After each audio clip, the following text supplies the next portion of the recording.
Assalamualaikum warahmatullahi wabarakatuh. Assalamualaikum warahmatullahi wabarakatuh. Izin bertanya, di tahun 2012 saya membeli rumah dengan cara kredit via bank X. Saya tidak perlu sebutkan ya.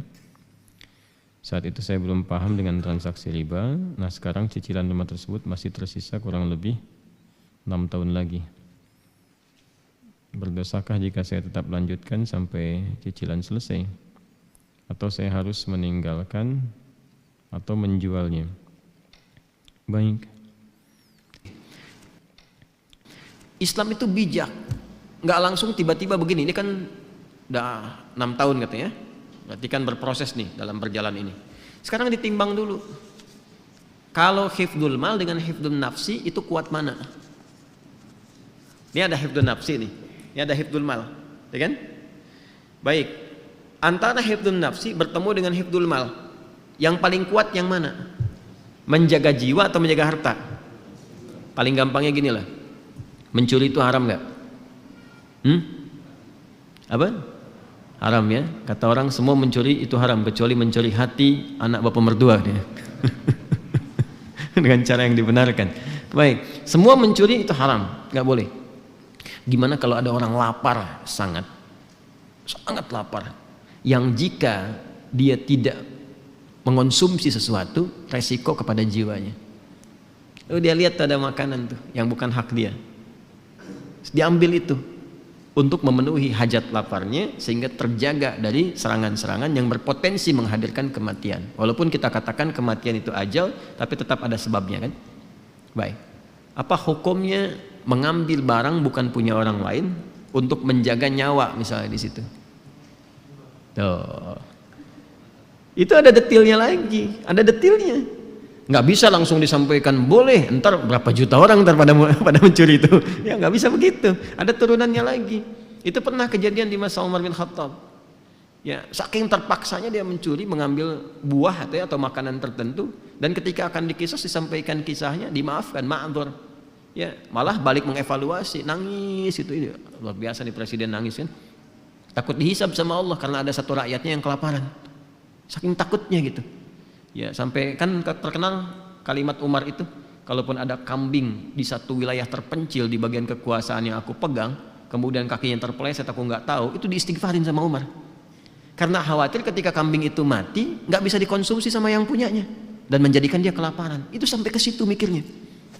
Ya, itu menurut saya sejarah Umar itu patut ditiru. Anda kalau mau jadi pemimpin tuh keluarkan tuh fikihnya Umar itu, dan itu akan luar biasa tuh, luar biasa dahsyatnya. Nah, ini yang saya maksudkan.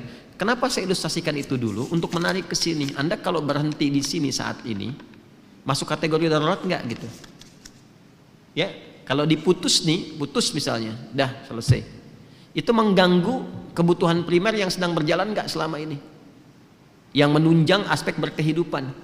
Tinggalnya di mana kalau langsung diputusin? Ada tempat bernaung nggak?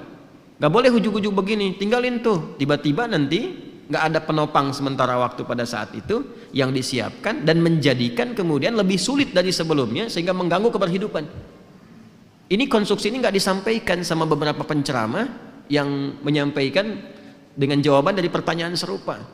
Suruh keluar dari pekerjaan, langsung keluar jualan pecel lele, pecel ayam atau yang lainnya. Tiba-tiba kegiatannya habis, nggak ada jembatan, malah lebih rusak daripada sebelumnya. Ujung-ujung syariat ditinggalkan, nggak percaya lagi pada Islam. Ada yang begitu. Ada. Saya pernah menangani kasus limpahan. Kasus limpahan. Ini fatwa yang langsung dikatakan keluar, gak boleh, haram, riba, keluarnya. Begitu keluar apa yang terjadi? Dia mencoba jualan, gagal. Akhirnya dia memaksa memisahkan ayah dan ibunya. Ayah yang kena Parkinson, ya, dan sudah stroke, tidak dalam kesadaran tinggi, dipaksa menceraikan ibunya, ibu sambungnya, supaya dia menguasai warisannya. Jadi begitu. Karena dia memilih cara singkat dan dia menempuh yang lebih haram lagi. Jelas ya? Nah, sepakat, riba itu haram. Keluar dari riba ada jalannya. Itu yang harus dirinci. Jelas ya? Maka bagaimana rinciannya? Pertama, timbang aspeknya. Ini yang bertanya ini, lihat, udah punya jembatan belum? Kalau bisa ditinggalkan ini, ya ditinggalkan, sudah. Oper cicilan, alihkan ke bentuk syariah. Kan ini bank konvensional punya syariah nih, ada juga yang syariahnya. Tanyakan dulu. Ini solusi yang paling pertengahan. Ya. Ambil, konversikan dari konvensional ke syariah. Nanti dinilai oleh syariah nih. Yang sudah berapa? Biasanya syariah itu akadnya langsung jual beli nanti. Ya, ini dinilai berapa asetnya, harganya berapa, cicilan yang ke banknya yang konvensional berapa, dilunasin oleh bank syariah. Nanti ada skema untuk penjualan. Dari penjualan itu terjadi akad yang dibenarkan. Setelah akadnya terjadi, lanjutkan cicilan. Itu jalan tengahnya. Jelas? Nah, lalu bagaimana status riba yang sebelumnya? Dengan ketidaktahuan, setelah itu tahu, Masya Allah, lanjutkan ayatnya. Ya, lanjutkan ayatnya. Yang ke kalimat, Ya ayyuhalladzina amanu taqullaha wa dharu ma baqiya minar riba. Ada? Terus sampai ke bawah, sampai ada karangan, falahu ma salafa wa amruhu ilallah. Ada ayatnya? Terus sampai ke bawah, terus sampai walahuma salafa wa amruhu ilallah. Ada ayatnya? Baik, jika ada yang sudah terjebak kepada riba, kemudian dia mau berpaling, bertobat, yang sebelumnya karena tidak tahu, ketika dia putus itu, yang sebelumnya terampuni oleh Allah Subhanahu wa taala. Ma'dzur, diampuni. Serahkan, kata Allah, urusannya kepada Allah. Sudah, Allah maafkan, itu selesai, sekarang perbaiki.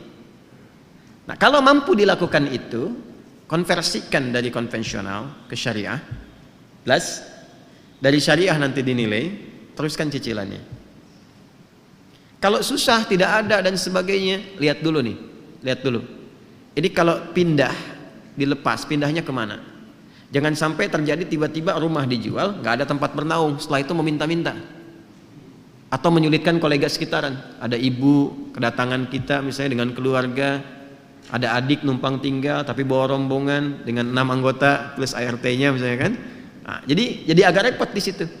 Maka ketika ada kondisi seperti ini, dalam kondisi darurat yang sudah berlangsung, maka berlaku kaidah ad-daruratu tubihul mahdzurat. Dalam konteks darurat membolehkan sementara waktu sampai dengan tuntas ini selesai. Tapi minta kemudian diakadkan supaya akadnya bisa diperbaiki. Flat. Ya, nggak ada tambahan kalau begini, kalau begitu, maka konsekuensinya harus berusaha untuk membayar sesuai dengan temponya, jangan sampai telat sehingga muncul kemudian akumulasi kembali yang jatuh pada hukum yang keliru di situ. Paham sampai sini? Awas, ini konteks darurat ya, jangan disamakan dengan hukum normal.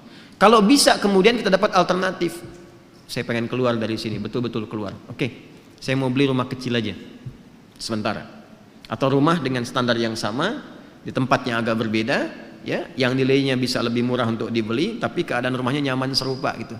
Dan cukup ketika dihitung, nih kalau dijual, alhamdulillah dapat yang ini, nikmat dijalani, bebas dari riba, dan bisa diputus di sini. Bisa disolusi. Kalau itu bisa dilakukan. Nanti janji Allah akan mengganti yang itu dengan yang berlipat lagi. Ya, paham ya? Nah, itu 3 bagian ini yang harus saya terangkan. Tinggal melihat ini yang bertanya kepada keadaan dirinya. Jelas ya? Jadi sekali lagi, timbang ke keadaan dirinya. Kalau sekiranya bisa dikonversikan kepada syariah lebih bagus.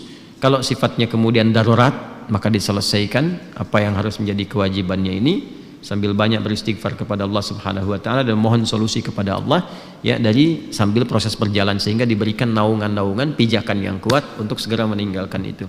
Kemudian yang ketiga, kalau ada tempat yang bisa digunakan untuk jadi alternatif, jadi pilihan, lebih bagus, jalani itu. Dan jangan gengsi ya, gengsi itu hanya status kemanusiaan aja. Tetap kalau udah meninggal, sama juga. Anda mau yang di komplek, orang bilang kota dengan kampung, tetap meninggal dikuburnya di mana? Tanah juga. Jelas ya? Saya kira saya sudah jawab ini ya, jadi tinggal mengukur, dipraktekkan. Mohon izin, agama itu harus komplit disampaikan. Kalau enggak jadi bencana nantinya. Enggak bisa kita, oh ini ambigu, yang jelas aja yang mana. Yang jelas itu yang saya terangkan. Jelas ya? Yang jelas itu yang saya terangkan. Nanti pilih di mana yang paling berkesesuaian untuk kita saat ini, itu yang ditempuh. Itu jadi jembatan. Paham? Baik.